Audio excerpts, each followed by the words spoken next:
We are live. Okay, we are. Apparently the bitrate's good, so that's good. That's the first time that's happened. And why the hell am I streaming on a Sunday? Well,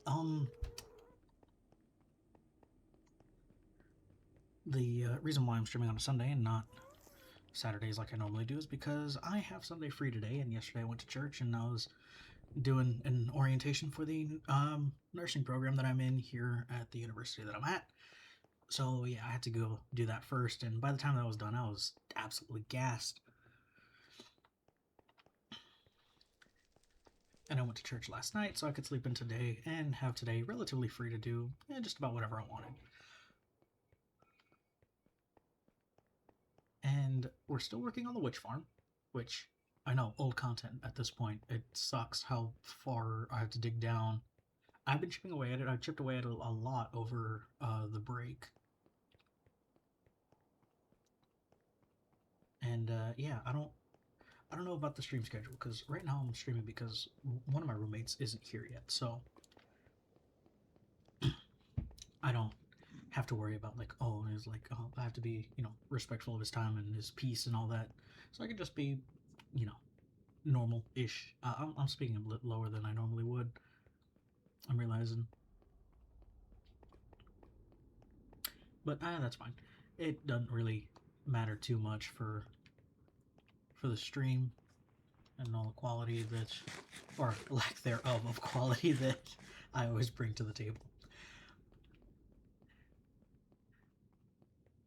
But yeah, still trying to get Twitch affiliate. I should probably set up my monetization for the channel. I was meaning to do that over the summer, or over the summer. What the hell am I talking about? Over the winter, but I never did. So yeah, we're still here. We're still struggling with the follower count and all that. I mean, 12 followers is not bad, especially for someone who streams completely irregularly and basically does nothing. I realize I don't have my PNG up. I am so sorry about that. That is dumb.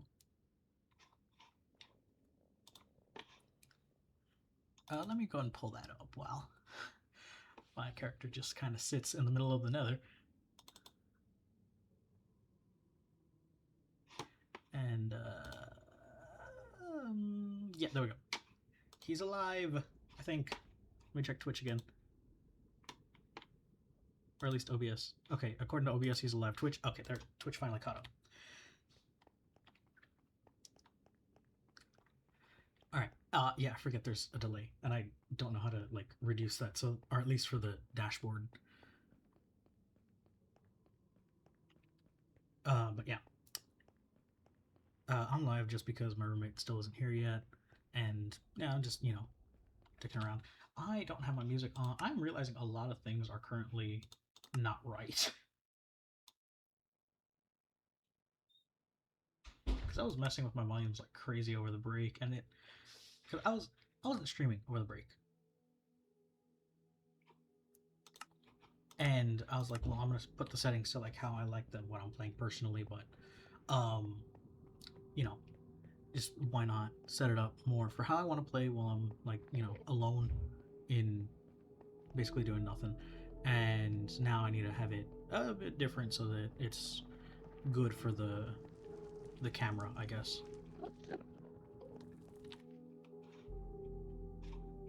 And I'm realizing I don't know if that's me or it's too loud.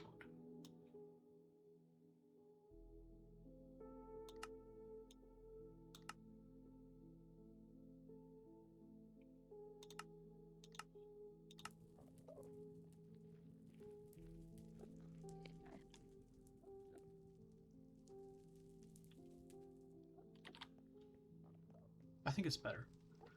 I have no one in chat to tell me because again, small creator, very small. But no, I haven't passed my mob farm just yet, or my. I can't remember what things are. But yeah, just gone to the blaze farm, fix up my pickaxe, and then I'm gonna go back and it's unstable. Nice. Then I'm gonna go back and continue digging out the hole which, oh my lord, is that taking forever?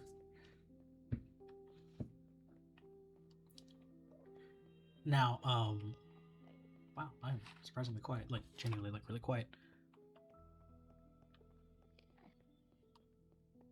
Okay, the mic's a little closer to me now, so hopefully that fixes that sort of. But anyway, yeah, streaming today. I might set up the streaming schedule, actually. I doubt it. And if I do, I'm just gonna set up every stream, again, for Saturday at my normal time, as just chatting streams, because I'm not 100% certain whether or not I'm going to be playing Minecraft, Faz, or something else, honestly. But yeah, that's kind of the situation that we're in here. Definitely need to update things. I need to update my PNG because it's just 2 frames, and this is from like Ponytown, and while I like it, it's not sufficient because I at least want him to blink, because he is yeah, what the hell? Very emotionless right now. But yeah, just at least get him to blink. I might draw it out by hand. I might commission. No, I'm probably gonna draw it out by hand because I am broke. But yeah, we're gonna update le PNG, and then we'll see what's going on from there. Because there's just so many things that I need to figure out. Because right now I need to figure out what's going on with the world from now on. I am really, yeah, that is.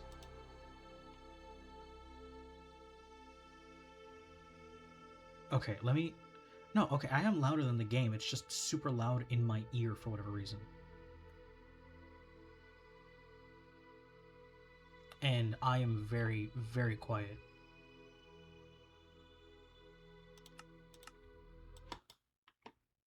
Okay. Okay, no, okay, yeah, it's good. It's just super loud in my ear for whatever reason.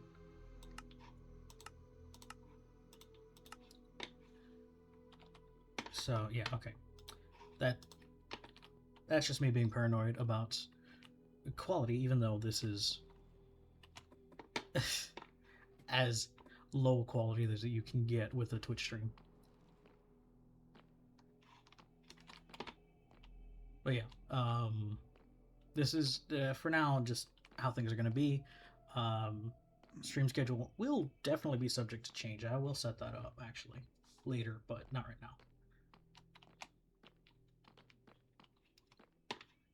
And then yeah, should I? Nah, you can deal with the sounds of the blaze because it's not that bad. But yeah, there's things that I need to do. For one, I want to try and make it onto the nether roof. For 2, I need to get an elytra. For 3, there's a whole bunch of other things that I need to set up. I need to make a spawn house.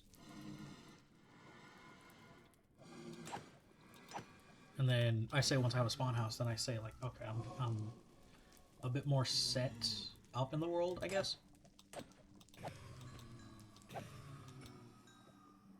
Because if I have once I have the spawn house set up, I think everything will be, you know, more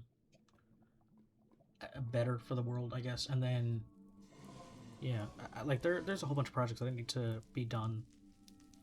Definitely getting all the end gateways opened up. That would be good.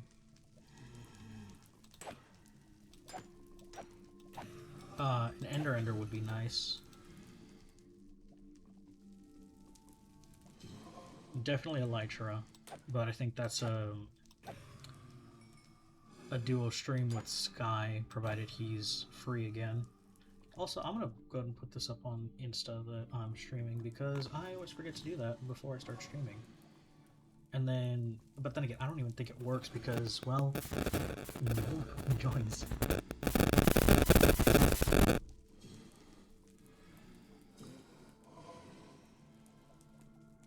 the hell was that?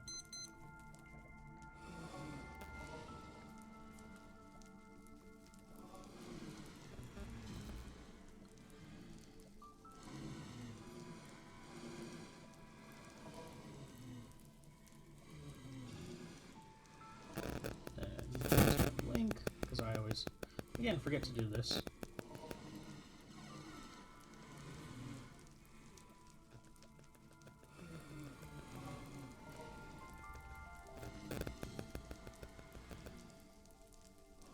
Oh, hello, Amelia Carter. One problem, my headphones not working today. Can you reply to me in chat? It'd be really appreciated. Anyway, thank you for the follow.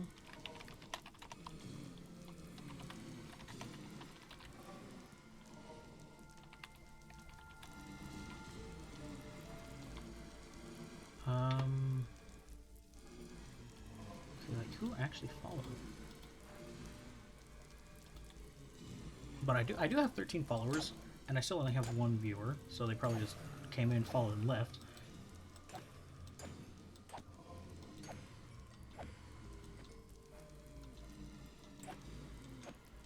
But hey, that's fine. As long as followers number goes up, is good.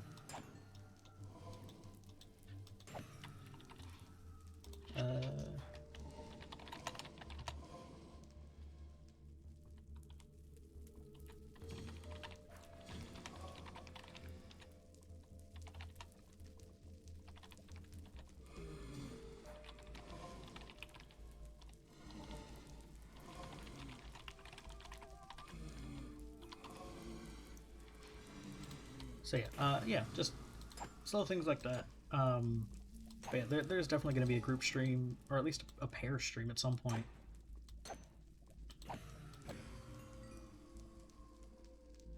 And then, yeah, like we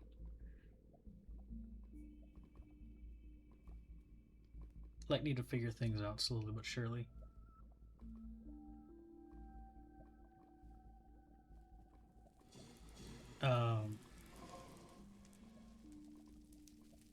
Did I post my story? Okay, yeah, I did post. Okay, I can't tell if things are working anymore because the university internet is absolute trash.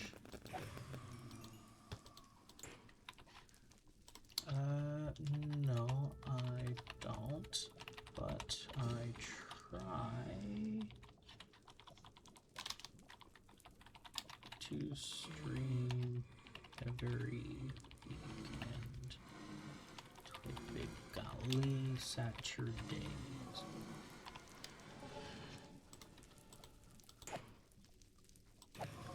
Yeah, sometimes I talk when I type. If that's a problem, well, it sucks.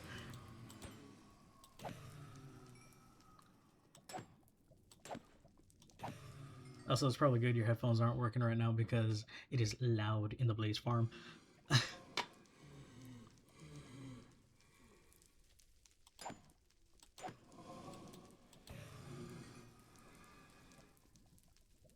Where are you from? The States. I know I've probably said this like 100 times over, like where exactly I'm from. But it feels weird saying it out in chat.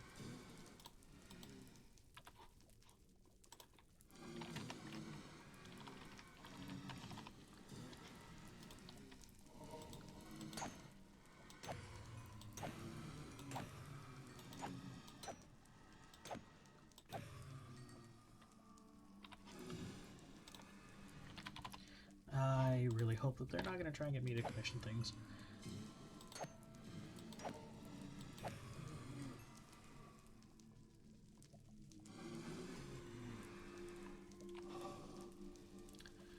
Digital artist works in commission creating designs, helping streamers build a strong brand for their channel. If you're interested in upgrading your stream's look, I'd be more than happy to show my work.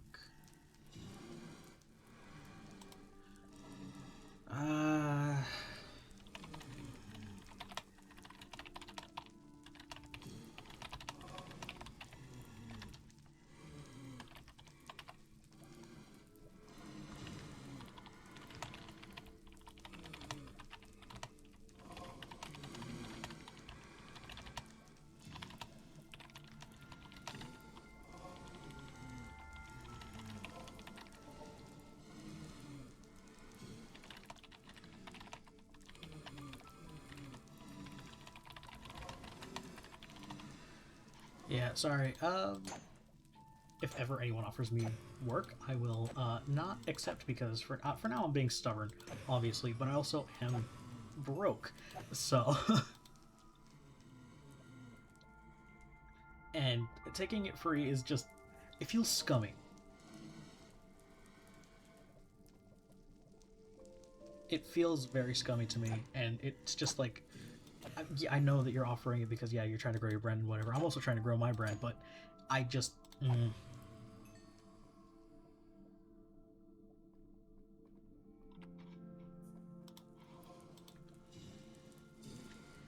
also I forgot to allow that bit of chat through, so that's fine. Anyway.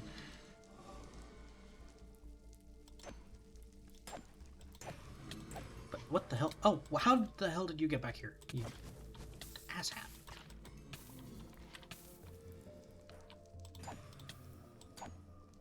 Anyway, I'm gonna die now. I have not been here that long. Oh, they unfollowed. Jerk.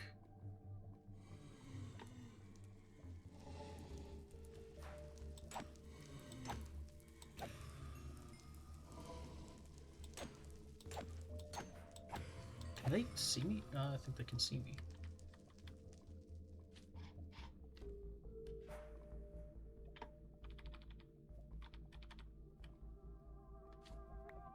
And I pick that right back up. Of course I do.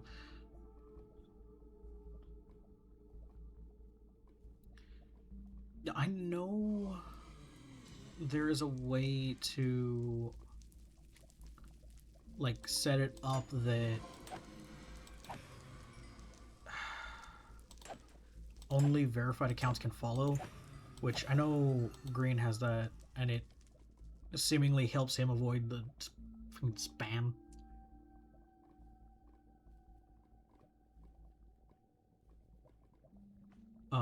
Like this, and then you know they follow, make you feel nice and all that, and then they leave because you don't want to pay them to do work.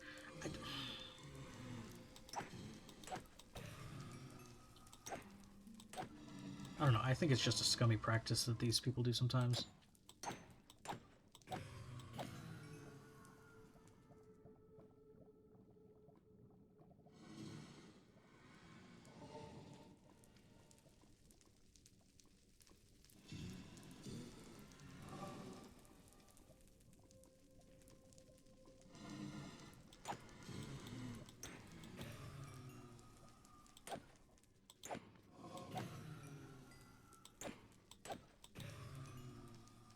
But for now,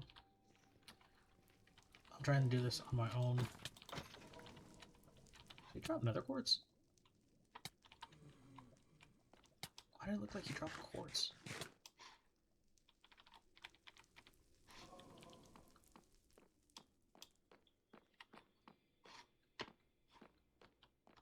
Anyway,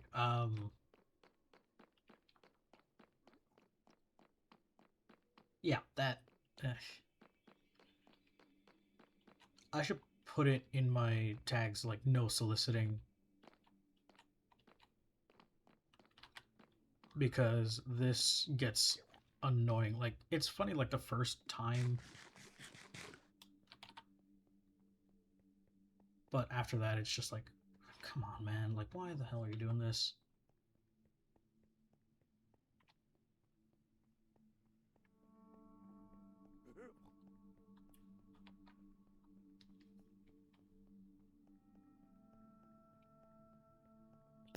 And I know it gives me, like, a fucking email notification, like, every time someone follows.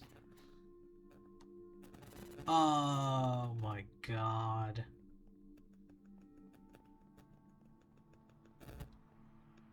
Yeah, okay. You aren't a professional digital artist. You were just trying to get my Discord so you could scam me and lock me out of my account. Because I pulled up their account, because again, email notification. It's... Oh god, I hate these people. I really do. You are the scum of the earth.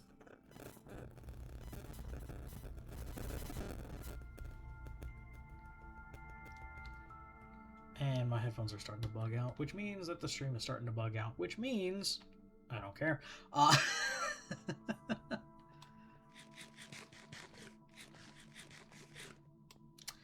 But yeah, again, trying to stream Saturdays.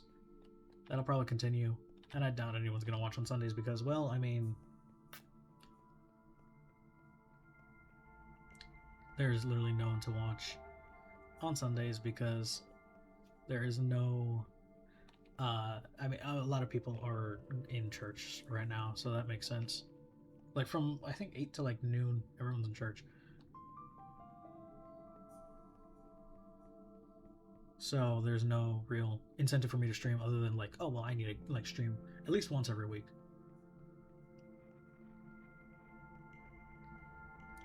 And I probably should have been able to tell because that is such a copy paste, like, oh, and then of course the overuse of the heart emojis, which I mean there are people that do that, which is fine and everything, but at the same time I'm like,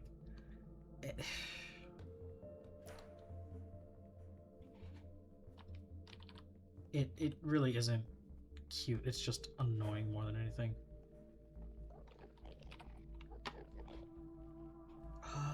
Is there a no soliciting tag?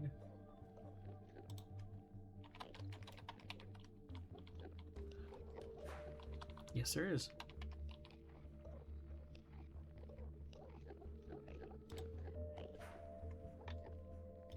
And then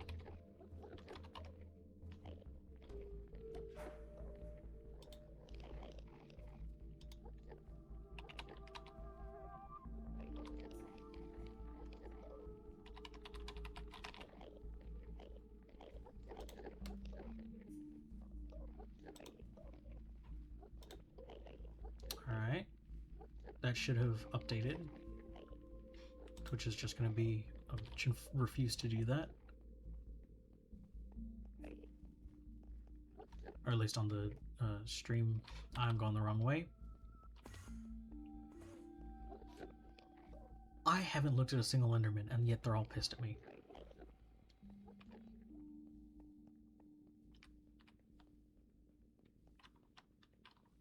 Yeah, this is the right way. Yep, that's not what I meant to do.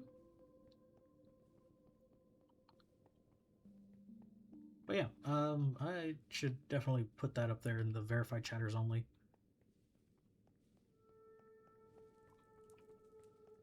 Because it's just, it is fucking annoying just getting those, like, spam chats. It's annoying as hell.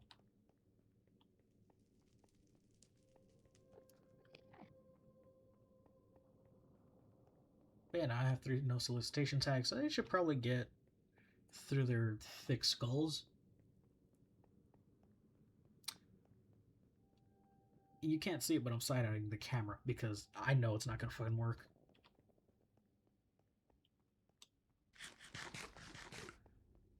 Oh, that was my last tater.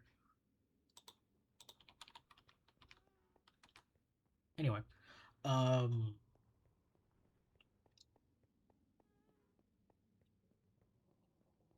yeah, that, anyway, yeah, just need to, I'm just continuing the big dig. That is annoying, because these people are just the scum of the earth.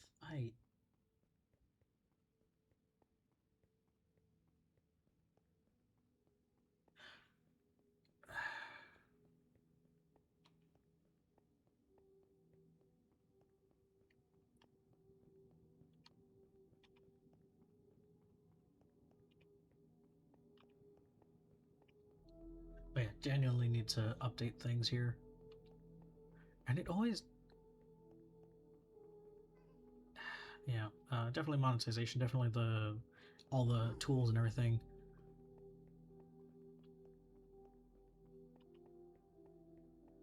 And I know, like, none of my notifications are working. I don't know if I need to open Stream Elements every single time, but it's like, it doesn't work.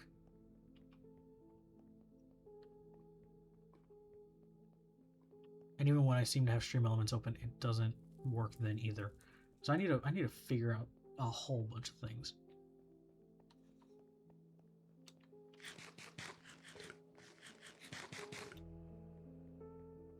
Yeah, definitely need to go. Like, definitely once the big dig is finished, it is end time because I'm like, it is getting all 20 gateways. It is making the Ender. It is getting a whole bunch of things done.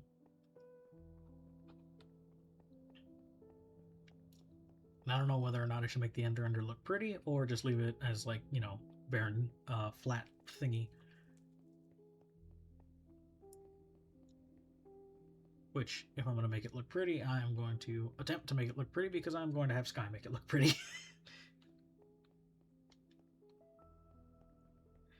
And yeah, for sure. And you know what? I might try and make my own, like, super smelter.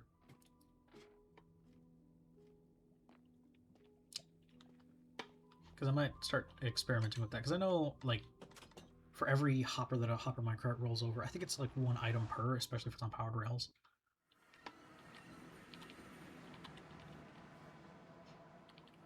Where the hell's my bed? I feel like I lost my bed somewhere. That or it's down here somewhere and I didn't realize that I had left it down here. Ow.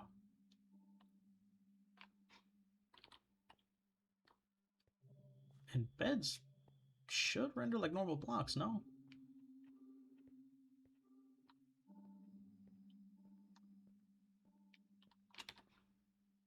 Or did I accidentally throw my bed in the chest?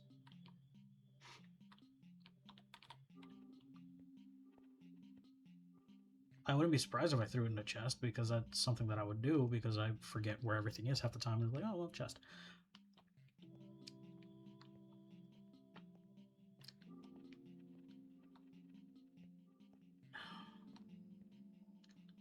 And I did just craft up a whole bunch of chests, so I'm not convinced that I didn't do something like that.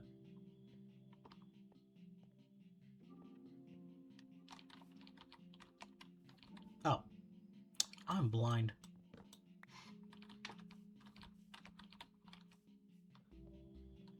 That's the issue, is that I can't see anything, even with my glasses.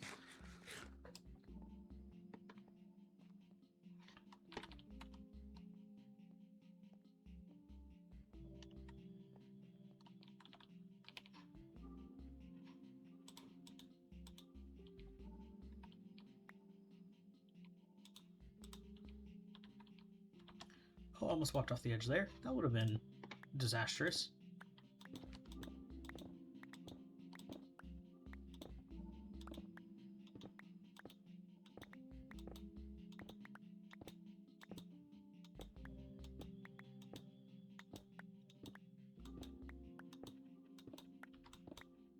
But yeah, it's just a whole bunch of things need to change, and a whole bunch of things need to be done. And I am slowly getting them done.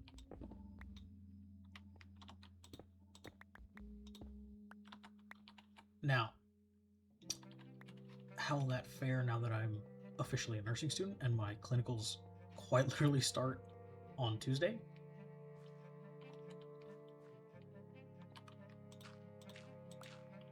And despite the fact that I technically signed an NDA about that I can't really talk about them, I'm talking about, I think, okay, the way that I understand it, because it was worded kind of weird, is like, you can talk about having clinicals, you can talk about your experience as a nursing student, you just can't talk about exactly what goes on in the clinicals or, like, you know, patients you see, and obviously that's like a HIPAA thing.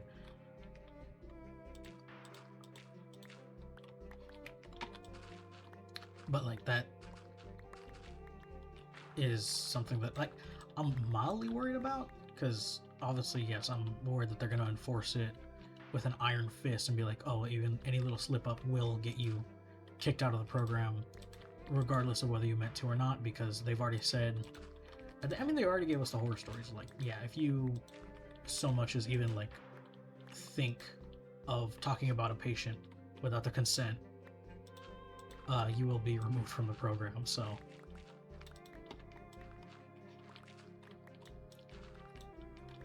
But yeah, whole bunch of things that need to, like, that's kind of the least of my worries, because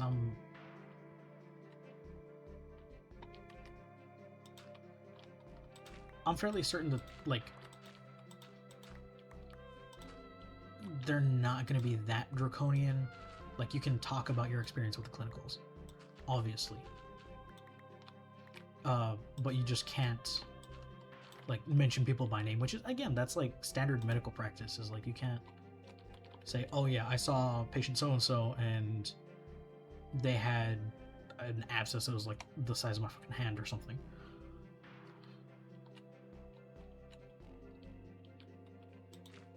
And obviously, I can't say something like that with, you know, an actual patient's name instead of saying, you know, Mr. So-and-so, because, well, that's me sharing private medical records with people who aren't, you know, other physicians or hospitals or whatnot without consent, obviously.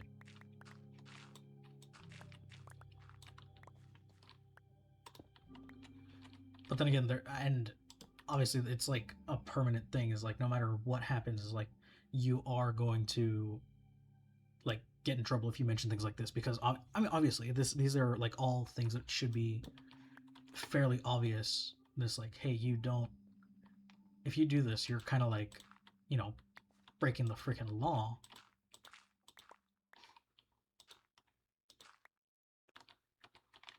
And no one wants to break the law, especially not me. No, I do not want to break laws. That is my least favorite thing to do.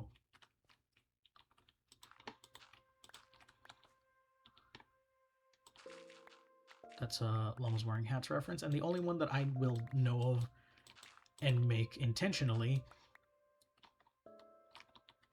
And it's a freaking miracle that I know where that comes from, because I did not have the internet until I was like 16. Despite being born in 2006.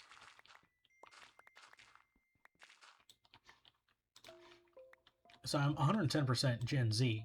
It's just, I'm one of those weird Gen Z kids that actually went outside.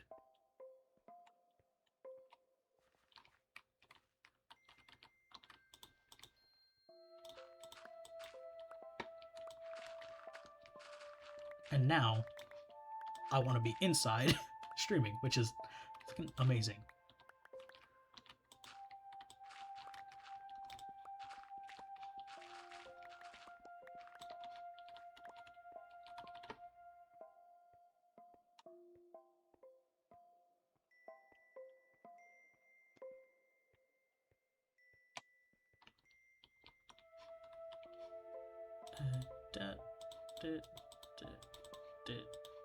Because all of these things are technically renewable. I mean, gravel farms exist, cobble farms exist, dirt farms also exist.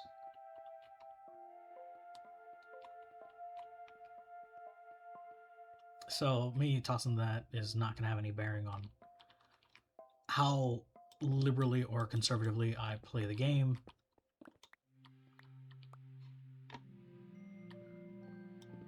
And I need to get better at, like, resource hoarding, because, like, if I'm playing Skyblock, yes, every single block stays in the pockets or stays in the chest.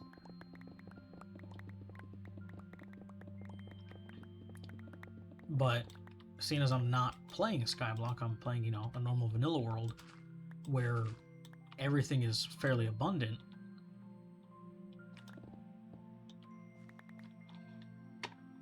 I don't really have to worry about, like, oh yeah, this thing is gonna, like, cost me more in the long run, because I can just, you know, build a farm for that.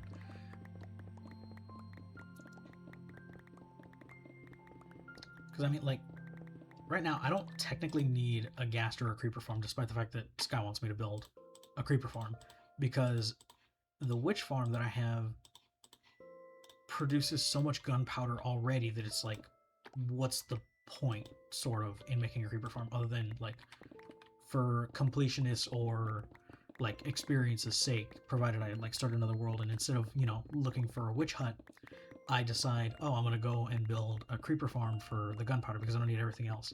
Which, I'm gonna wind up building a witch farm anyway, because redstone is just so much easier to farm than it is to actually look for, and same with glowstone.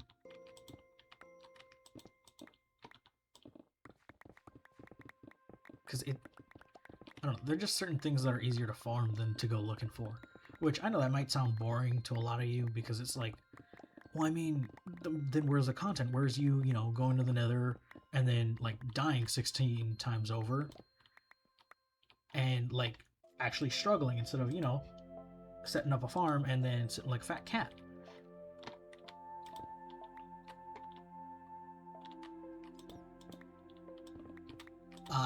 The struggle is in actually building the farm, collecting the resources initially to build the farm.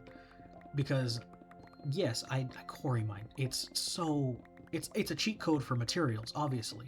I mean, look at how much stuff I'm getting right here, right now. And if I, like, even a small, like, even just mining out a singular chunk, which this is like 8 chunks, is a cheat code already in and of itself for infinite materials.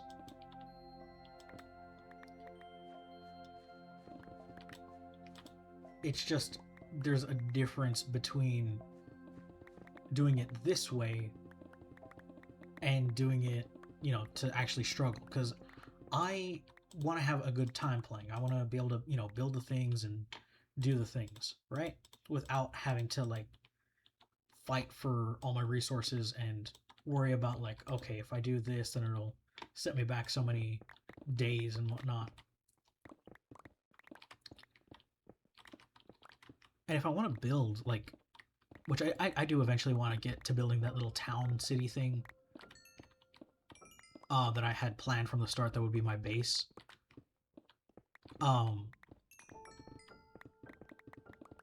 It needs a whole lot of materials, and getting them like this is easy. So in the long run, I don't have to be, like, strapped for cash, to say the least. For example, I'm just like, I have all the materials right there at my fingertips and can just do just about whatever. And now if I want to build, and again, say I want to build other farms that need a lot of redstone. This farm, all the way up there, that little redstone sorter up there, that's built with dirt and various kinds of woods and glass and all that looks like an eyesore. Honestly, it needs to be cleaned up, obviously.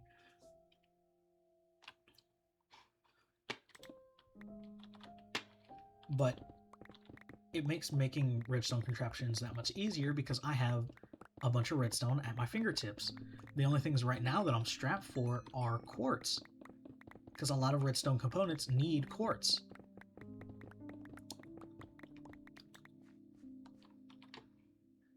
And if anything, at some point, I can just build a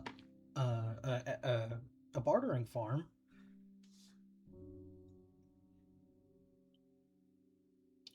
and the pigmen, or hoglins, whatever the hell they're called, they throw out a lot of what's it called?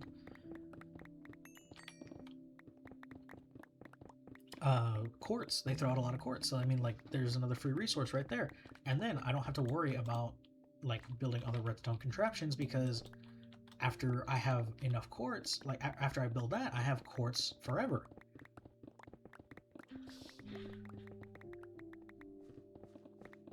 And then I built an iron farm, so I technically have iron forever. It's not a good iron farm by any stretch of the imagination, but it's enough for a single player world where you have endless iron and you don't have to worry about, like, oh crap, well, I need to go mining for more iron. And on top of that, I've already done so much mining that I have so much iron already.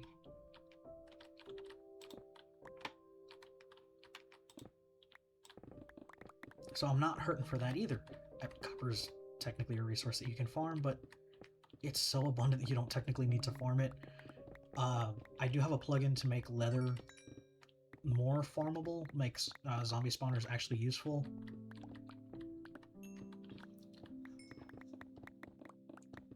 Which, I mean, like, they're not useful already. They're a good source of early game XP, but, like, they're just, they're vaguely useful, I guess, if you can even say that.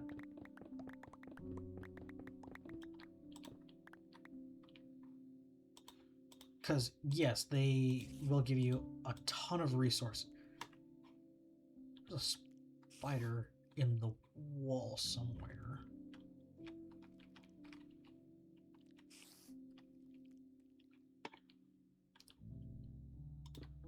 But yeah, they'll give you a ton of resources early game, and what the hell was I talking about?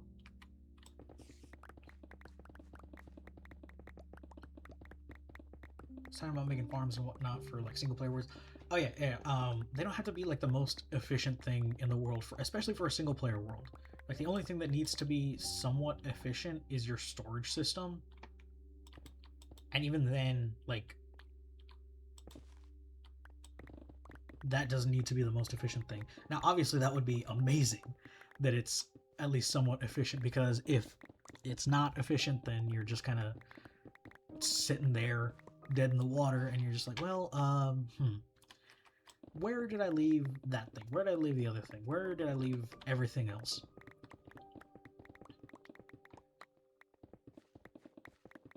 And you're just kind of sitting there like, well, crap. But yeah, there's so many things that I need to like get logistics wise. And this sorting system is on the list, obviously. I just need to find out where to put it and how big I'm willing to make it, because so far, reliably, I can only build the impulse sorter, the very basic one that, you know, the very basic sorter that just about everyone builds. And even then, I still kind of need to check the tutorials for that.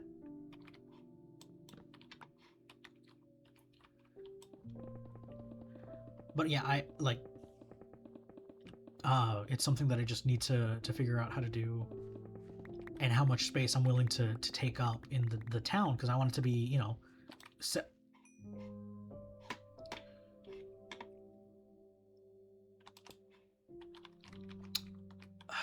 That scared the crap out of me. I want it to be semi-accessible from like all angles.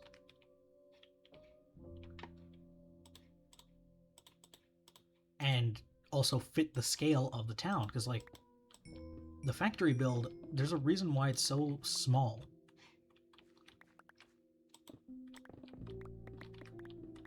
Because it fit, well, one, it's like the minimum size that it needs to be to, you know, be safe for the villagers and prevent spawns outside of it, so that it's still running at semi-high efficiency.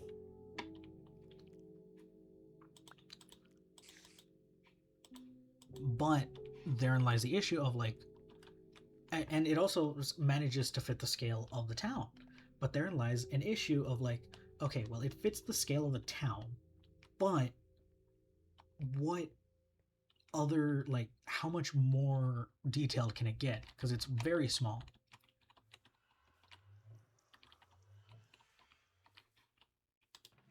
And I know like detail builds are like really, you know, they're popular, and they also look good.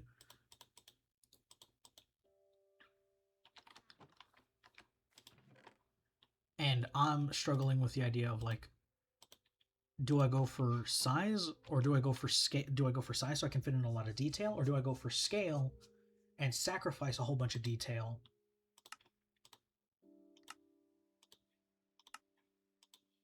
Which would then kind of like equate to like, oh, well, like it looks fine right now. It's not an amazing build. I can like admit that with all certainty, that it's just kind of there and it does its job.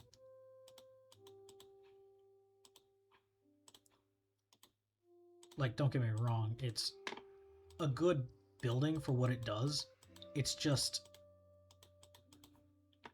slightly annoying that it's like, well,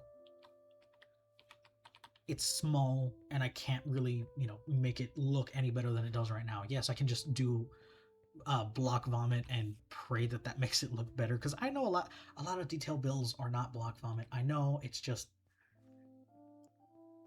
a thing with like builds. It's like, oh yeah, it needs to be like, a palette needs to be like 80 something blocks for a build to look even marginally decent.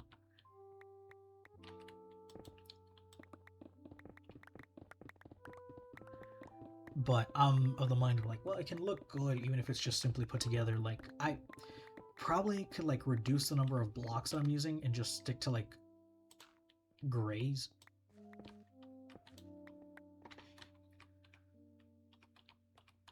I mean, I definitely want it to look like it's a cinder block building. Like that's the ultimate goal. But I know that like the chimney stack is supposed to be like at the tip, supposed to be at least like darkened because there's so much soot being pumped out of it. And I want it to look weathered, but I don't think there's any stone brick stairs, or if there is, I'm stupid and forgot how to craft them.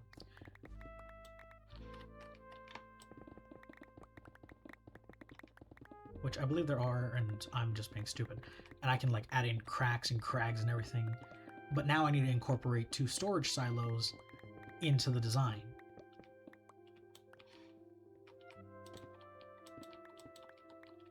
Which shouldn't be hard in and of itself. It's like, you know, make 2 roundish protrusions from the building and then put that there.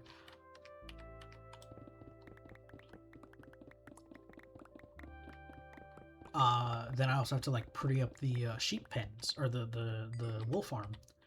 And I can see where Sky was like, why did you build it like this? Why are they all in a line? And I was thinking, well, I can just make like a tiny little brownstone around them. You know, the type of housing, it's like just a long row of houses, and then you just kind of split them up. I just put a door in front of each sheep, and then kind of like vary it based on like the type of wool it gives. And it'd be very slight variation, honestly, but it would be variation that would maybe make it look good.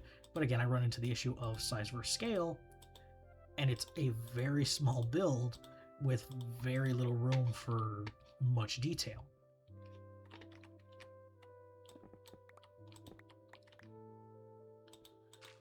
So again, I run into the issue of, do I sacrifice size for, or do I sacrifice like scaling for making it bigger and giving it a lot of detail? Or do I keep it the same size and just sacrifice all the detail?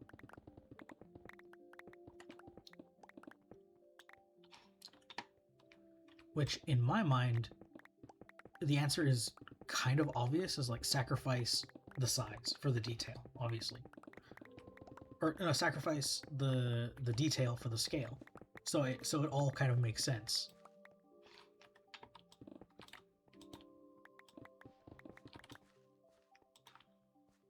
But then like in the back of my mind I was like, but I want it to look nice, and looking nice is equated usually with some level of high detail.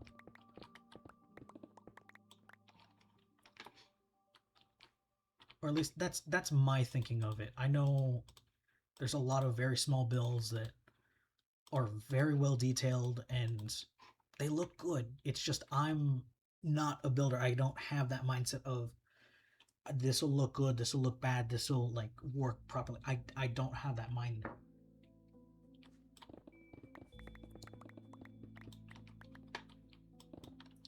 I'm of the idea of like, well, if it works, it works.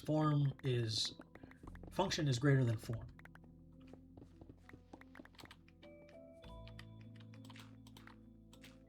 And that's kind of a reason why I'm like, that's why I like jeans so much, is because jeans is like, they're pants. They work. They can be used for literally everything.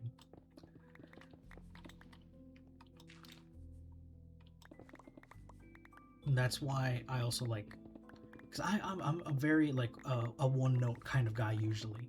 Like jeans are my go-to kinds of pants because they just work for every situation under the sun. Where the hell is that spot? There it is. Why did you spawn? I don't want you here. You can die.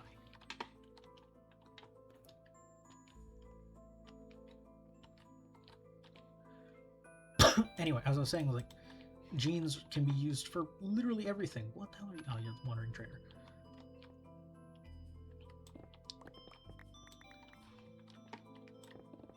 But yeah, jeans can be used for just about every situation. Like, they can be dressed up to be made more formal. They can be dressed down to be made more casual. They're comfortable, so you can travel in them really nicely. They're of good quality fabric, and they don't really, if you're not doing any like hard labor or you aren't sweating around that much, or you aren't going to get into some situation where your jeans are going to get ruined, you can go like a day and a half without, like, maybe you don't have to constantly be washing them for them to always like be good, because they don't really pick up odors that well. And I'm not saying that I don't like, I do wash my jeans fairly frequently, and I do laundry fairly frequently. I'm not saying that I don't do laundry frequently. I'm digging myself a hole. Anyway, but like, yeah, they're functional. They work. And then same thing with like my shoes. I'm very much like, if I like I'm a dad when it comes to shoes. It's Skechers, and it's the same white Skechers, or if they have it, the same white Skechers every single time. Now I'm going to be switching over to black Skechers, because that's what I have to wear as a nursing student. It's part of the uniform. And Skechers, thank God, makes really good non-slip shoes, which are OSHA approved.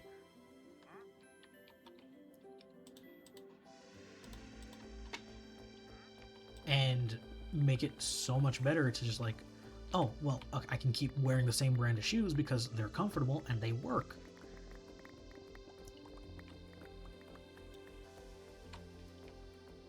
Now, I'm not in that same mindset when it comes to like shirts, because if I were in that same mindset of shirts, I'd just be wearing black t-shirts all the time.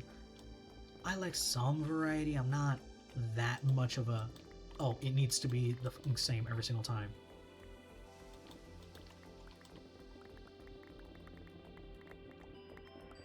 But like, there's obviously certain things that I'm like, well, there's a reason why it's been done this specific way for God knows how many years,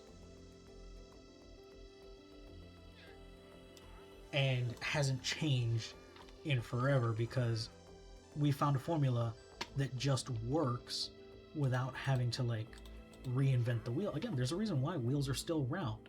There's no reason to say, why not make them square? We all know what square wheel's not going to work.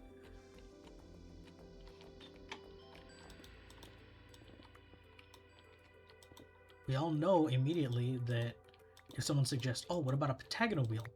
We just kind of point and laugh and be like, dude, there's no reason to reinvent the wheel. Like, they've tried.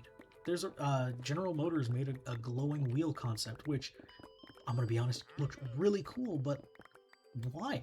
Why are we trying to do that? There's no reason for us to have glowing wheels. Glowing tires, specifically. And then I believe it was Michelin that tried to make perfectly spherical wheels, and they were like, okay, but why? But why? Like, that solves no problems and only creates new ones. Like, how are we supposed to mount those to the car? How are brakes then supposed to work? Is it like going to be on a magnet system? Like, what?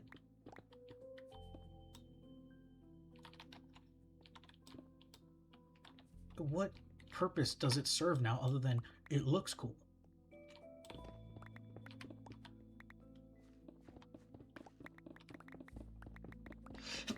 Aye. And another thing that I've like, now I'm also like in the camp of affordability trumps everything else.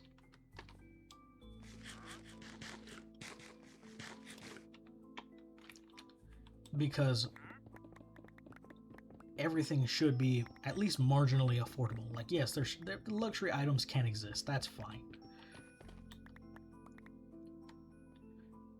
And honestly, like, there's the whole camp of like, oh yeah, there's fancy this, fancy that. I'm of the mind of like, yes, I can get the fancy thing, but if the cheap thing works just as well, I'm gonna go with the cheap thing. Because it's like, I bought a pack of razors from Walmart. I don't know, oh, Walmart bad, hey, fuck you. It's fine. There's nothing, like, Like, Walmart is just a store. And I happen to shop at that store because it's just convenient for me. That's like the best store within like 100 miles.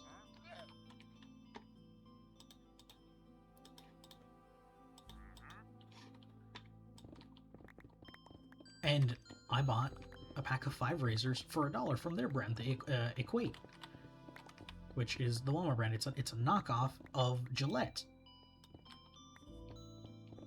And I bought those razors because I'm like, I don't need 70 million blades.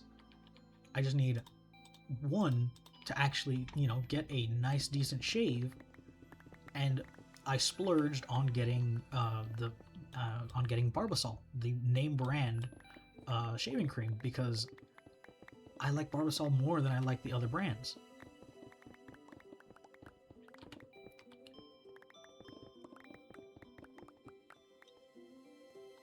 And it's just it's a brand that you can slightly trust a little bit more than, say, the Walmart brand of shaving cream.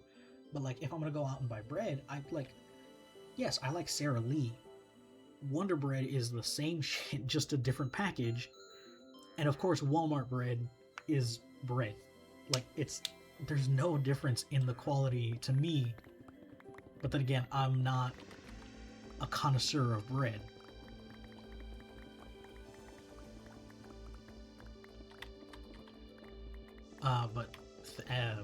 But then if you ask me, like, oh, what's your favorite brand of butter?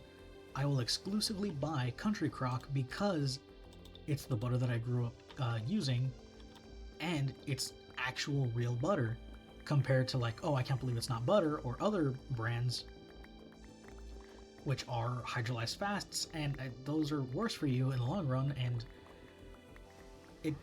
they don't taste right.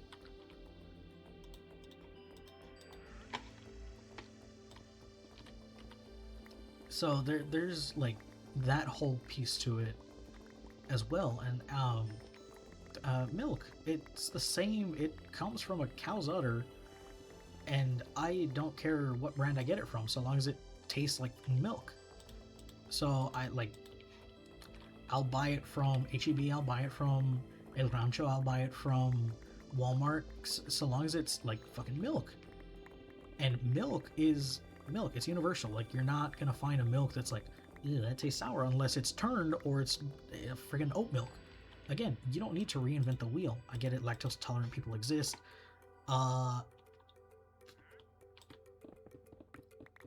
It's why is that considered a disability by the ADA? It really shouldn't be.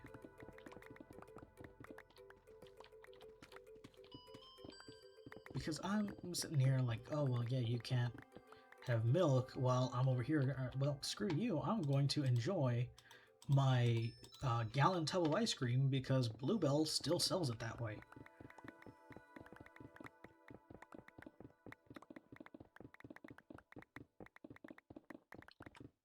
But I get, like, there are certain things that you do have to buy, like, name brand for. But there are also other things, like a whole bunch of things that, like, if you can get away with buying the knockoff version, do that.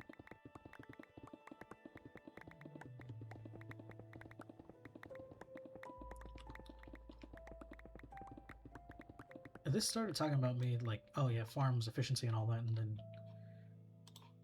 just started devolving into, like, I do not give two flying. So if this thing is plated in 24 karat gold, if it's there to be used as one thing, I will use it as that one thing, and I will prefer if I can get it for cheaper. I don't need a 24 karat gold plunger to unclog my toilet. I just need a plunger that's $1 that'll work probably just as well, if not better, than the 24 karat gold plunger. It's just simple science. It's like, well, I mean, you don't need the brand for everything.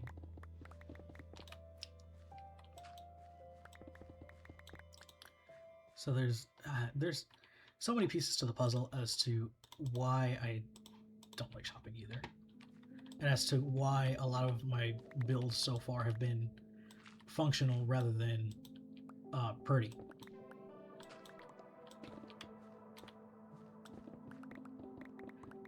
And while I'd love to make pretty builds, it's just not in my blood to make something exceptionally pretty.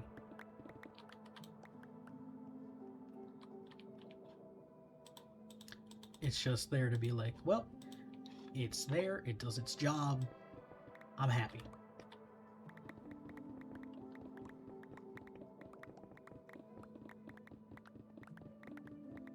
But then I do have to get into the habit of, yeah, well, maybe a little bit more self-respect is in order.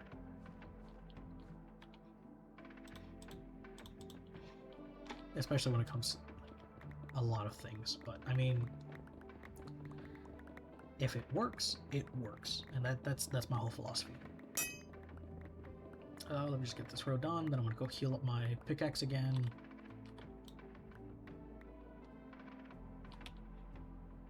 And drop all of this into the chests. And then keep mine for at least a little bit longer because I want to get out of here at like maybe 2 o'clock, finish the stream.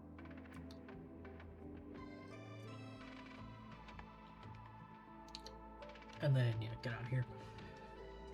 But yeah, there's a lot of things that I'm like, why are these things so expensive? And like the one thing, and the reason why I'm like coming up with that are stethoscopes. It's because I had to buy one for like as part of my uniform. Oh, big ass trees. Anyway, I had to buy one for my uniform for like the nursing school, obviously. And it's like, why? Like, can't you provide us with one?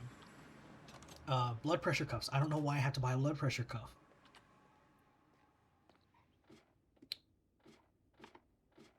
But like, I mean, I can understand getting bandage scissors because those are a dime a dozen. They're like $1. They can be anywhere from like they're usually just a couple bucks. A pen light, that also kind of makes sense. They're a couple dollars. Not really. They're a dime a dozen. They can be basically given away for free. I got the pair of trauma shears that I have right now for free, but I had to buy a stethoscope, and like they had like 4 different versions of a stethoscope at the place where I bought my scrubs. They had the Littmann stethoscope, which is like the one that just about every other doctor uses. They had the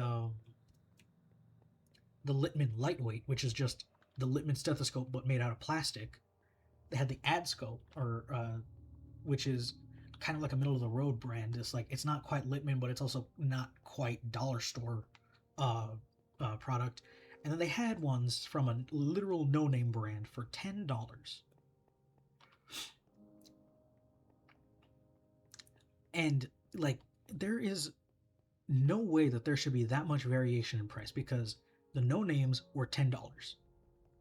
The Littmann, depending on the color it was anywhere from at least $110 to almost $160.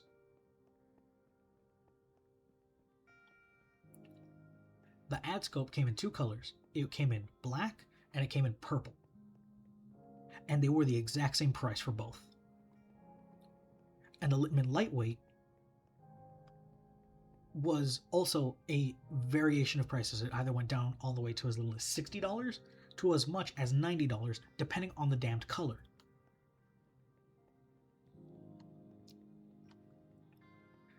And I'm sitting there, I'm looking at my options like, oh, I wanted the blue one. I wanted the blue Littmann stethoscope because it's like my favorite color is blue. I want this to be something that I like. Yes, I'm going to keep the AdScope. It's fine. It works. It does its job. It's going to work forever.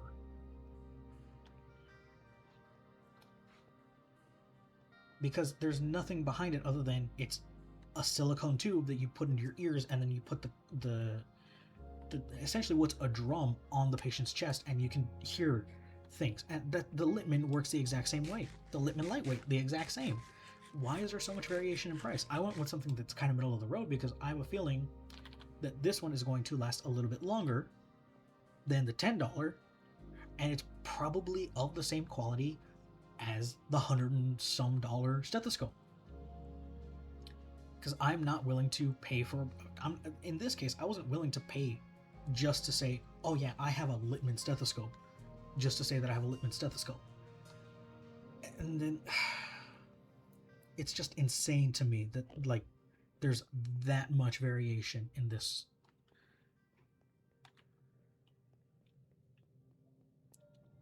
And it's these are for products that like you probably see them, you're like, oh, well, it's probably not that bad a price. And then you actually go and start looking for it, and you're like, oh, that's not at all what I expected. That is way the hell more than what it should be or what you'd think it should be.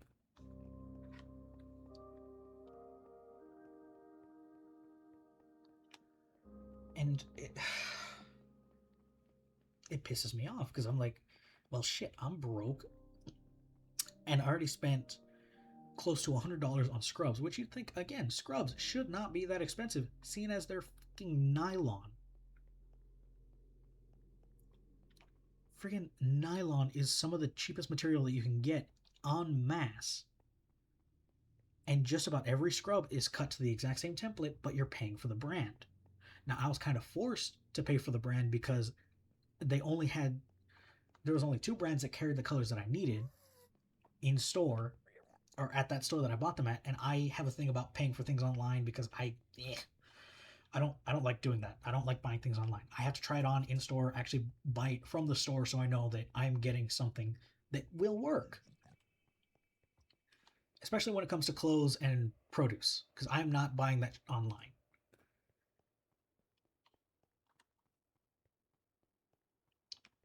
But yeah, I had to there was only 2 brands. It was Skechers and Cherokee. And I got the Cherokee ones because they were slightly cheaper than the Skechers. They were cheaper by $1. It was a difference of like $44 to $43. And I got the ones that were $43 because 1, they had the color, 2, they were meh, and 3, they were essentially the exact same thing.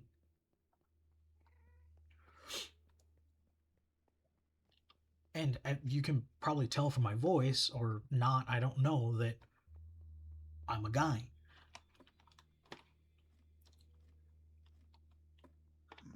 And the section for men's scrubs, if you go into any single uniform store, you will see that the women's section is 99% of the store, and that the men have like a singular rack or 2,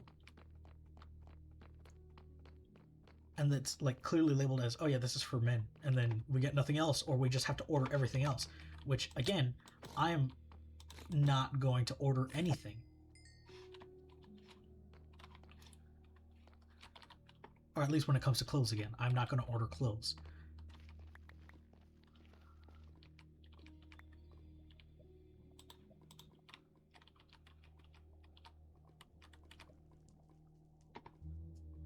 But yeah, these are things that are just like, why are they so expensive?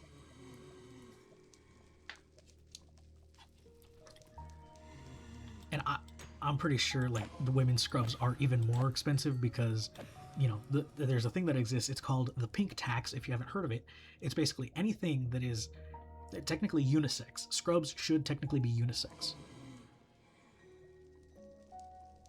But if it's marketed towards women, it's going to cost like 6 times as much for some reason.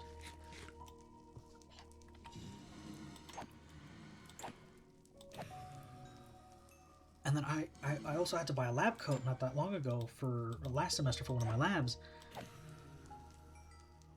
And I'm just like, okay, why are you $40? Granted, yes, it was quality. It will probably last me until I die. I could probably be buried in it, and then when my body finally decomposes, the estate will probably still be intact, and whatever grave robber decides to dig me up at some point will have a free lab coat. But it's just like, it's very much like, why does it have to be so much?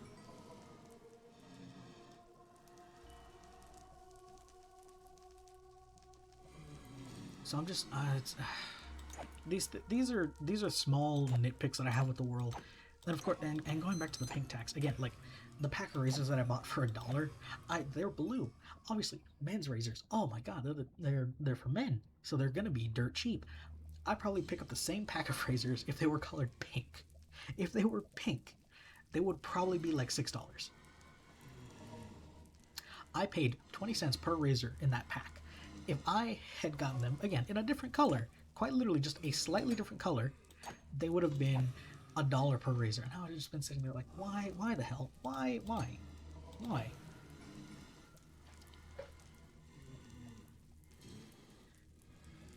But I don't know. It's just a lot of things that are wrong with the world. And I'm not even going to start talking about politics because I have literally no idea what's going on half the time. I mean, I watch the news, I see what's going on, but at the same time, it's just like, what is actually going on?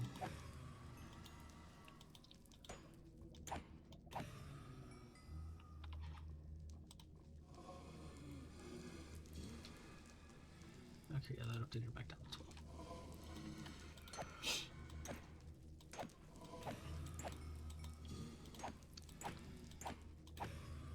But yeah, there's so many things that are just like wrong with pricing.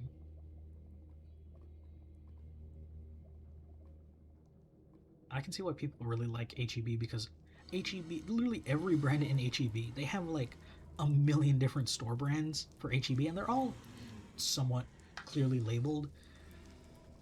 And like again, I'm used to shopping at Walmart, and I see store brand, and I'm thinking, oh, Great Value, Equate.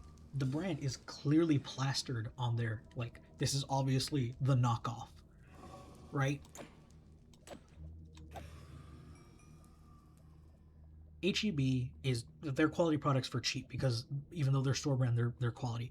But they have so many different store brands that when I was looking for a coffee that my uncle recommended to me, and it's supposed to be it's a pecan coffee. It's supposed to taste like pecans, which it does. It's really good. I do actually enjoy it a lot. The first time I made it, it was way too thin, a lot of nut flavor. And then this time I made it darker, which gave it more coffee flavor, less nut flavor. But again, those are small gripes. I still need to figure out how to make it because I'm used to drinking Cafe Bustelo. Again, this is another thing where I will like spend a little bit of extra money on good coffee, except for Starbucks, because Starbucks coffee, let's all admit, tastes like shit.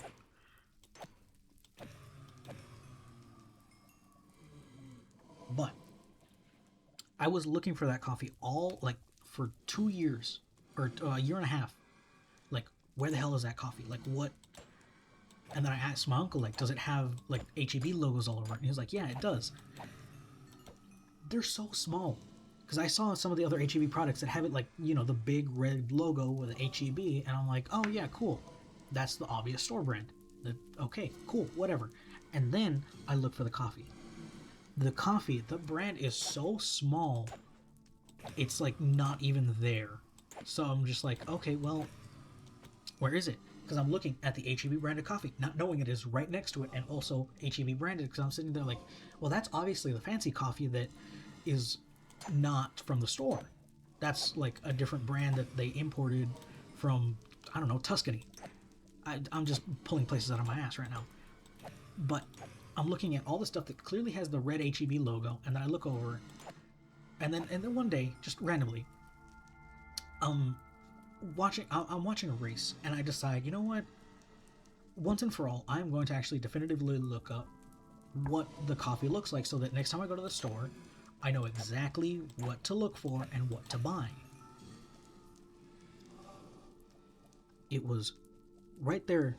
It is a black bag, El Café Olé, or whatever the hell it's called, the brand, because I can't be to look at it right now. And it says right there, Texas Pecan Coffee. I had seen that and I was like, no, that's not the HEB brand, because I kind of just glanced at it. I didn't see the HEB logo on it, so I was like, no, that's not it. Oh my god. So for the longest time, I thought my uncle was a liar, because he was saying like, oh yeah, it's probably fine.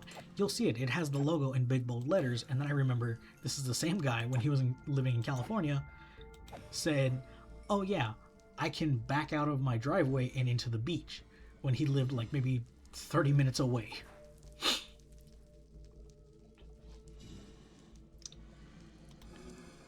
So yeah, I should learn to take things with a grain of salt. But yeah, that and also should expect that from my uncle, because he's just that much. He's a nice guy. He's a nice guy. I mean, don't get me wrong.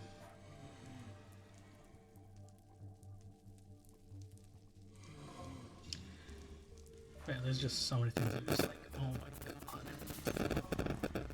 Like, why are certain things?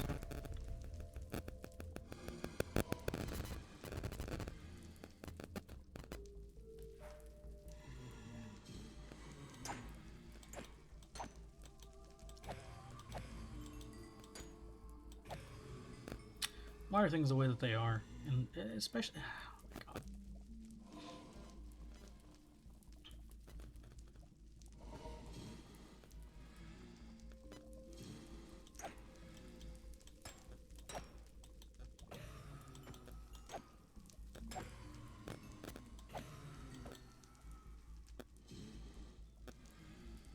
Because there are definitely certain things that should not be as expensive as they are.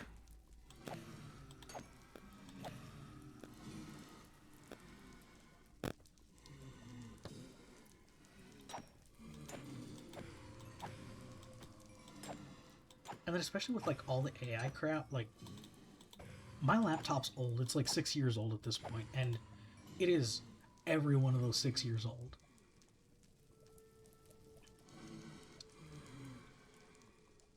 But or no, not 6 years old. That would make it no, because I got it in 20. Yeah, no, it's 3 years old, and it is every one of those 3 years old. But therein lies the issue. Like if I want to get a new laptop, especially another like Intel laptop, because I have had such crap luck with Ryzen products.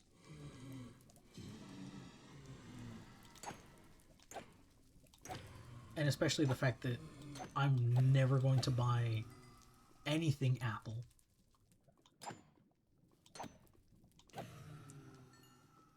I would have to get another Lenovo laptop because that's what I have. Pay extra to get the Intel core instead of the Ryzen core, and then also deal with all of the AI crap that Windows is pushing. And I already have to deal with that on my laptop because I upgraded to Windows 11 when it first came out. And when Windows 11 first came out, it was fine. It worked. It didn't have any real bloat to it.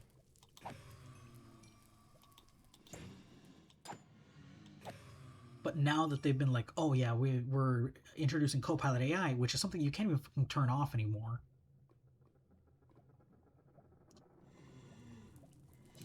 It's made every single Windows product basically unbearable to use.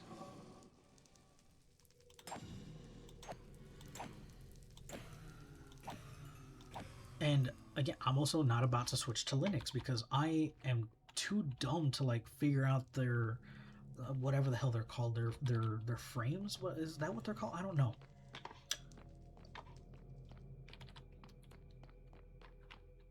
Nope, that's the wrong button. That's Wither Skeleton. But like, I can't figure that out for the life of me.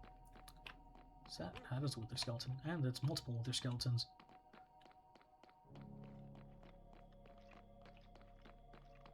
No, it was just the one. Never mind.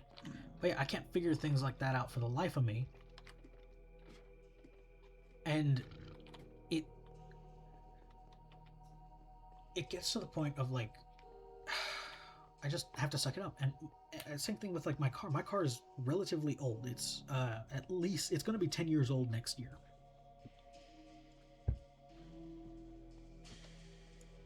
And this is also the first time I have a like in basically my family's entire history that we don't have a car that has poverty buttons.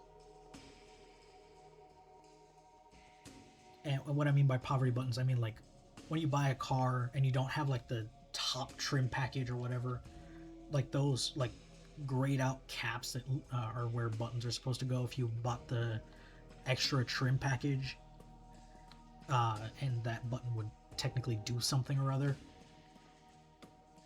I like this is the first car that I've seen that doesn't have poverty buttons.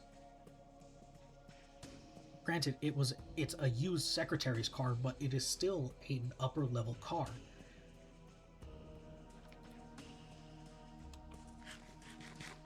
And I like it because cool, it's fun to drive and it's very, very comfortable.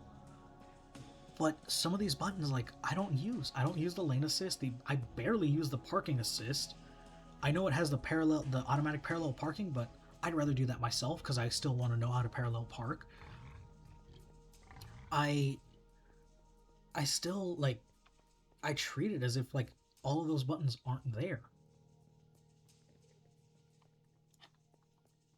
But then there also lies the problem of, why is there also a TV screen in my car, like in the center console?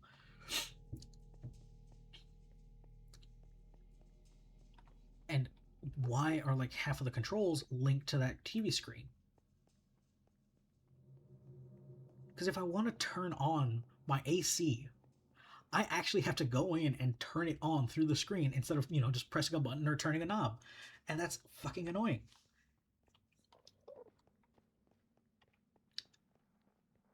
So I'm sitting there like, okay, well, how the shit do I do this? And I'm like, you're adjusting the shit while you're driving. And having to adjust it through the screen means you have to very much take your eyes off the road, change screens, look back at the road, look back at the screen, change it, and then look back at the road again. And then if you're not on the right screen that you want, like say you're looking at your map, you have to look back at your screen again, change it to your map, and then look back at the road. You'd have to take your eyes off the road more times with all those like screen changes instead of just once and kind of putting your hand vaguely where you remember the knob's supposed to be.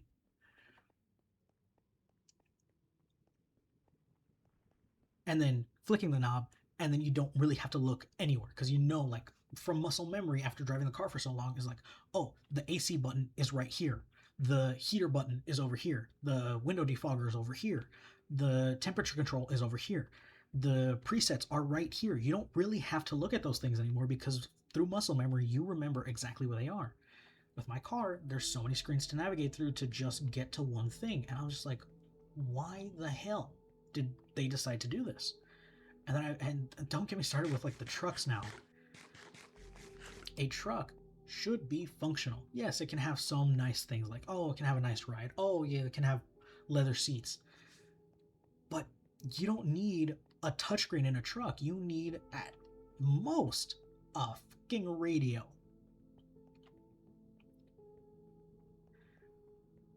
And all you need is that fucking radio. Because you're supposed to be using your truck for work.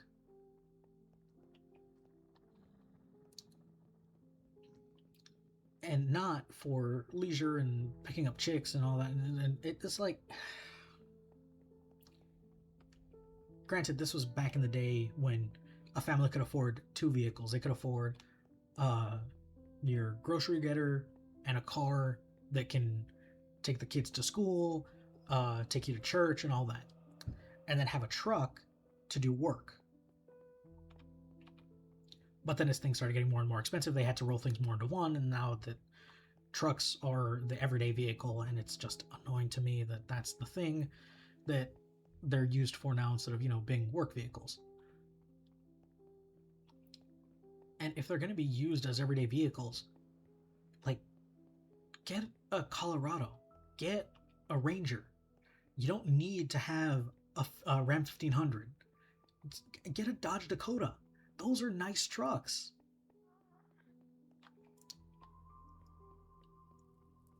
Because, like, and oh, don't get me started on people who buy dualies as a daily. Because I have seen those idiots. Like, they have big ass truck, and they can't drive it. They have the front plate registered in one county and the rear plate registered in another.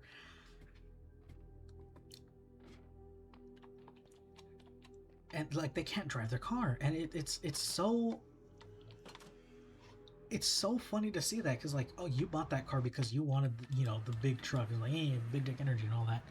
It's so sad to see that like you have that big car because it makes you feel more macho, and you can't even really drive that car yourself.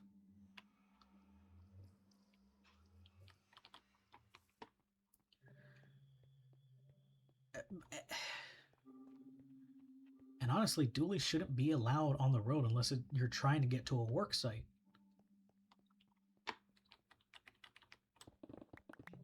And the same thing with Hummers. Because, like, those should have never been allowed for civilian consumption.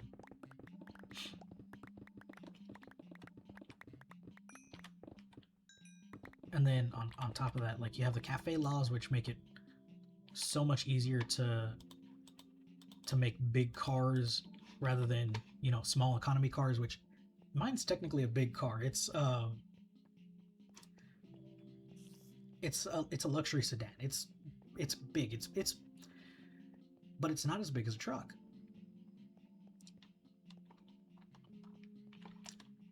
And I'm pretty sure if I park it next to, like, what was considered a big car back in the day, like a friggin' Eldorado, like, those things were considered land yachts because there was so much room out in the front for that big ass engine that made 102 horsepower.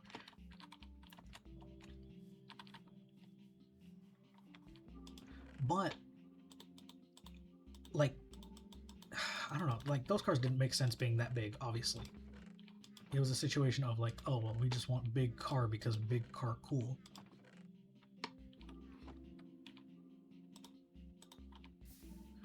But there's just, like, to me, there's just so much there. It's like, it's wasted. Actually, you know what? Hang on. I'm looking that up right now. I'm saying how, like, what the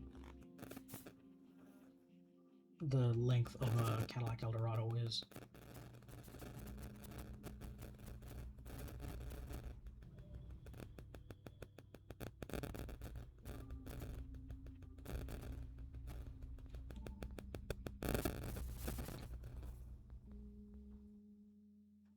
So, okay, hang on. 200 to 221 inches, which divided by 12, 18 feet. And then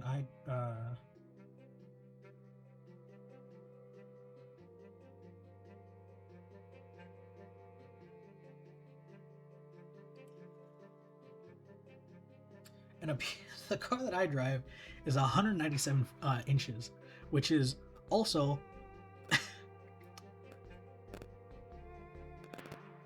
about the same length. 16 feet. Like, there's like a 16 feet. Yeah, there's a 2-foot difference.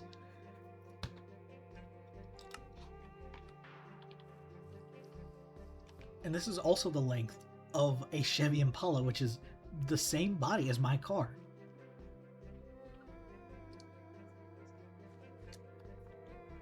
So even though I'm technically driving an economy car, a sedan,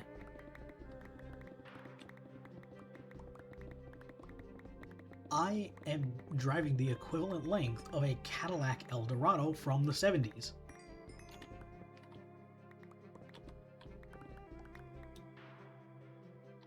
Even though it doesn't feel like it, because it doesn't feel like I'm driving a big car because I'm used to driving my grandparents' trucks.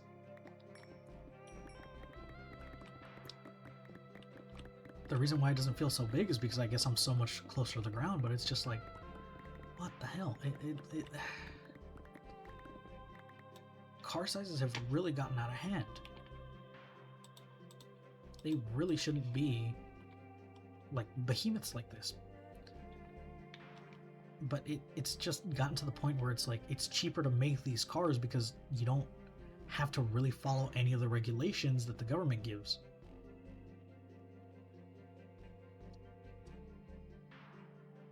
So you're just kind of sitting there like, well, why make small car when big car makes us more money? So it's just like,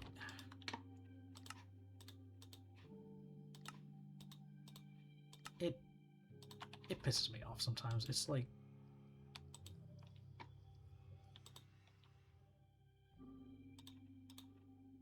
you're making a big deal out of literally nothing, and it's just,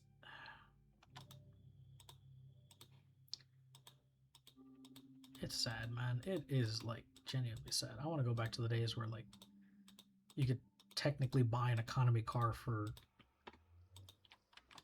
like the equivalent cost of what you made in like 4 months.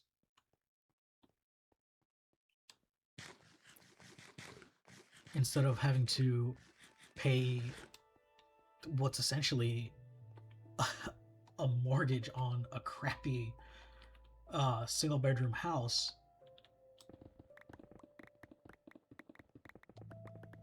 for a car. And it's just like, I don't know.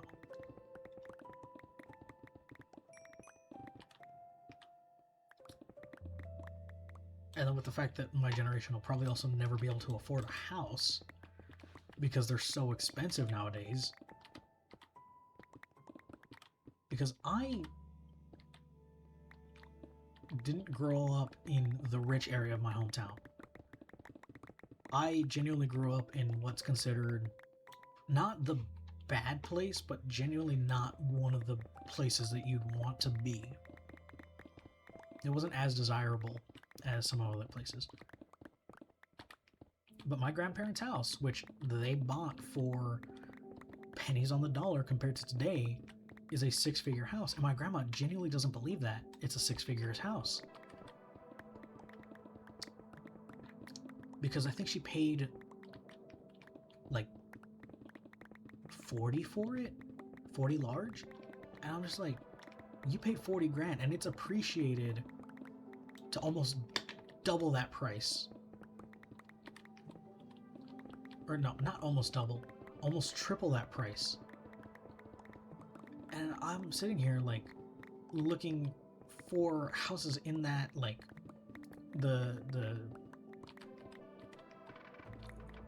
like a small price range of like no more than 100,000, and what I'm coming up for are trailers, literal trailers. In trailer parks, and I'm like, a trailer should not, in my head, should not cost $80,000. It should cost 20 at most.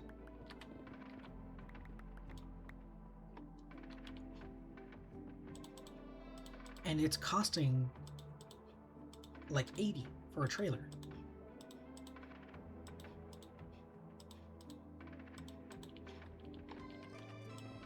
And I'm assuming that's just because of the tiny house trend, because a trailer is a tiny house.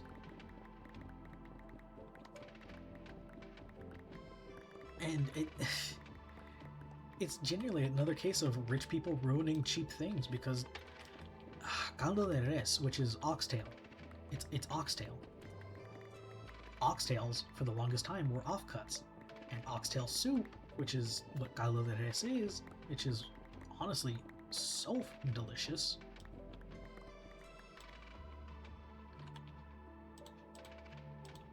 Like, oxtails are now really expensive to buy because rich people figured out, oh, oxtails actually taste kind of good, so we're gonna buy all the oxtails and ruin the market, so poor people no longer have oxtails to eat.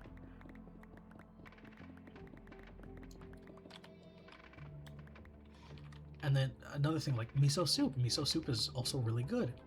It's a peasant's food. It's a vegetable soup in a thin broth.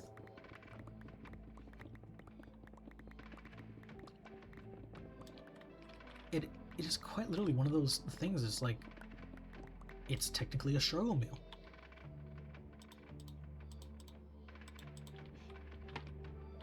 So, and then you get rich people, like, they taste it and like, oh, this is actually really good. Let's like get it, and let's inflate the cost of it. And I'm like, oh my god, it's like, miso soup is not fancy. It should not cost like $20 a bowl.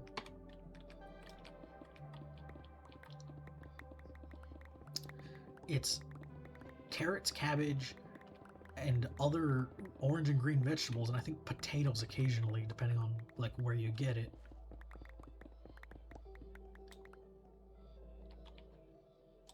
That are relatively cheap to come by.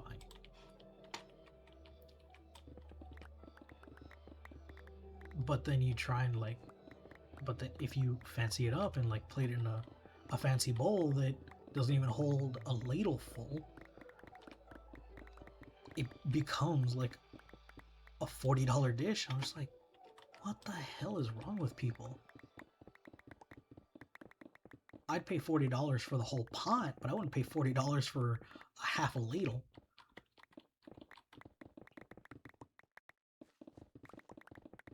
And then I think that the same thing's been happening with Menudo. People are figuring out like Menudo's like really good. Hominy is really dirt cheap. It's made with tripe. It's stomach, and stomach is considered an offcut by so many people.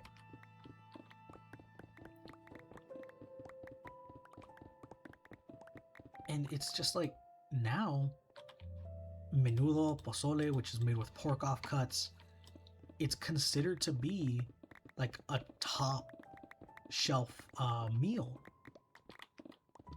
and it's getting expensive. Spam, like if you're just buying a can of Spam, it's $3 a can, which fine, that's affordable-ish.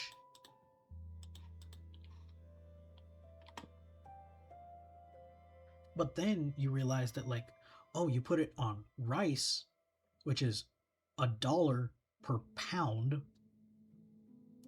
You can plate it up fancily and sell it to some to some rich dope for $40 and call it Spam Musubi, whatever the hell that is, and make it sound fancy because, oh, it's a foreign dish that's obviously not a struggle meal, or at least wouldn't be considered a struggle meal. Because like, the way that I would plate it is it would be fried Spam and rice. If I plated it, it would look like, oh, well, they just crap this out, and it's I'd charge just enough to break even.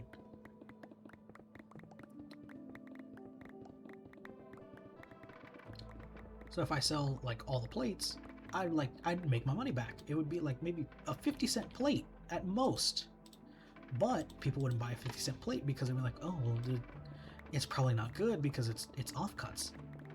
Yeah, because that's what fucking Spam is. It's offcuts. It's pork shoulder, which is notoriously hard to cook by itself. It's ground pork shoulder mixed with God knows what else from like the pig.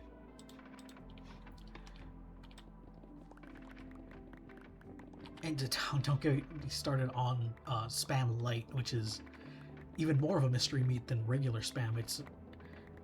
It's pork. It's pork shoulder still, mixed with chicken. Which it tastes fine. It's food. It's technically edible.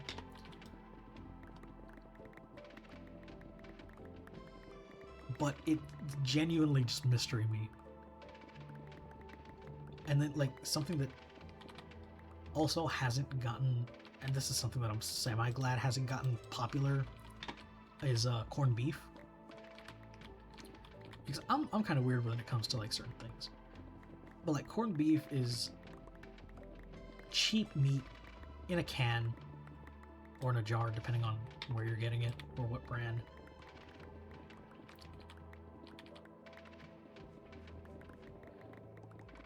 And it tastes good. Like, in my opinion, it tastes good. But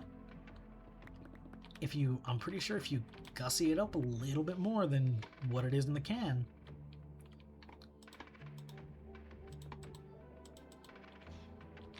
you can start upcharging like crazy for it, and then it no longer becomes part of a struggle meal. It becomes part of Michelin quality meats.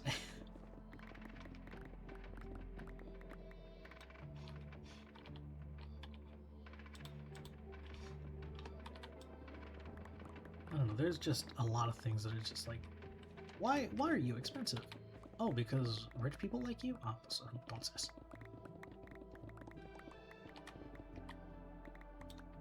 And there's this one series on Instagram by this one lady. I forgot what account does it, because I've seen it being reposted by so many different accounts and I can't even tell which one's the original.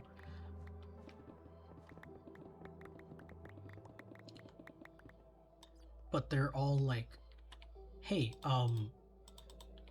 this is something that us poors, like regular people, not even poors, just regular ass people, we see this and we're like, seriously, you're gonna pay that much for what is essentially like not even worth half that at most?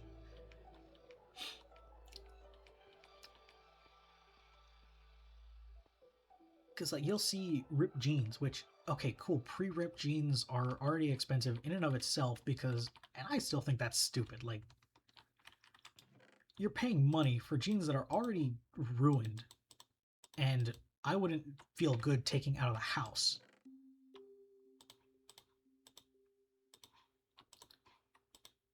Let alone wearing to some fancy event or saying, oh, I paid X amount for.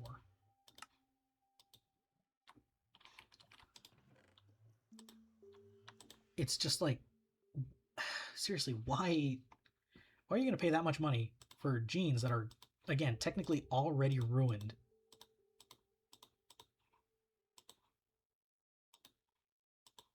And just claim, oh yeah, they're fancy because I wouldn't be caught dead, or they're fancy because, I mean, farmhouse chic is a thing apparently.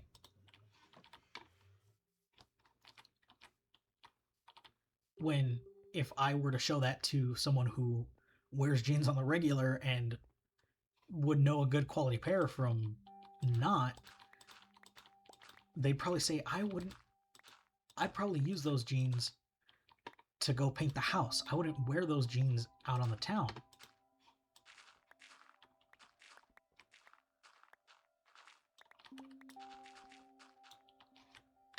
And I'm pretty sure if you bought it for someone who, like, you know, does work and has multiple pairs of jeans,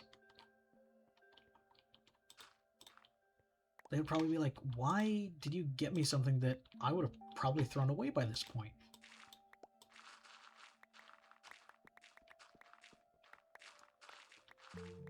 Or I would probably, or like, why are you getting me something that's like, you know, covered in paint stains and obvious open tears? It's just like,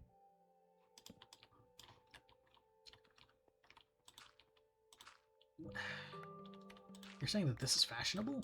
It's like, no. God.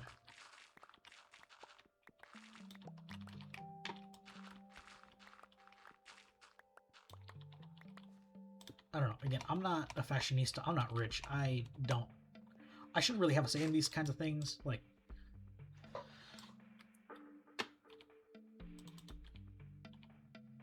because I would never buy them to begin with. But I also have a feeling like there is like a bit of a moral obligation to, like, you know, maybe save these people from like genuine like brainlessness, it feels like, when they're buying these things.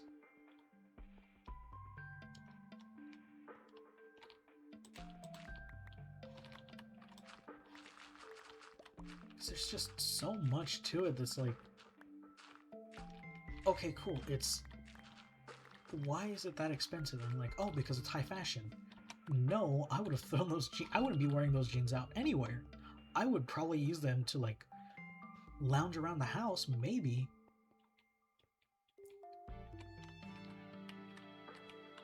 Or like, you know, paint the roof. But I wouldn't go out into town wearing those because there's like, they look like they're falling off and you look homeless.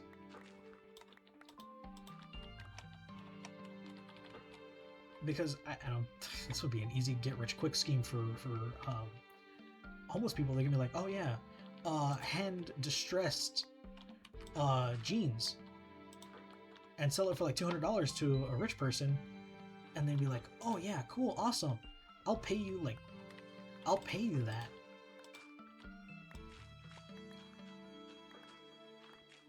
Because you're selling them to me for a lot of money, which means they're obviously a high-end product. Which, fucking no. Because it really feels like rich people, like, just have money to, well, I mean, they do have money to burn, obviously. Because they're spending it on so much useless crap.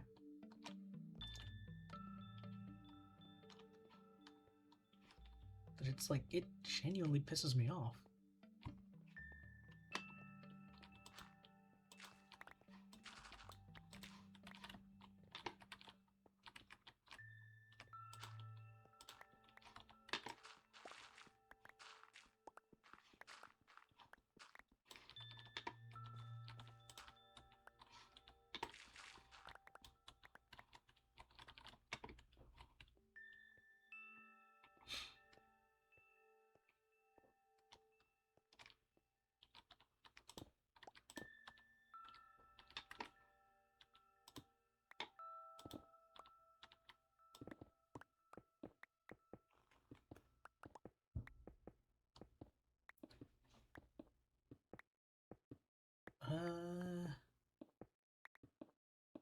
I think I'll leave the stream here.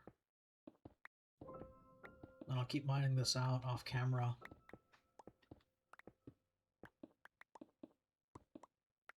And then the next project probably is going to be a string and bamboo farm. So I can get, you know, scaffolding from here to here, so I can get up to there easily enough. And I believe scaffolding is spawn proof, so it shouldn't matter too much.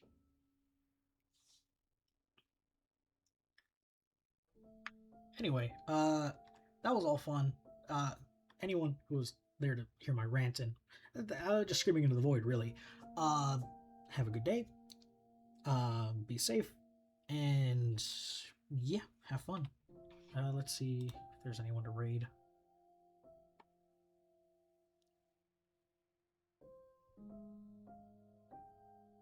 Because I saw Pixel streaming a little bit.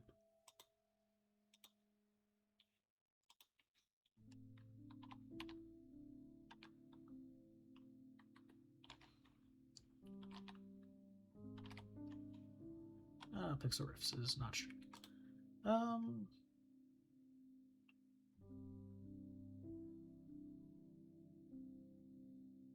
we're just not going to raid anyone. Anyway, goodbye.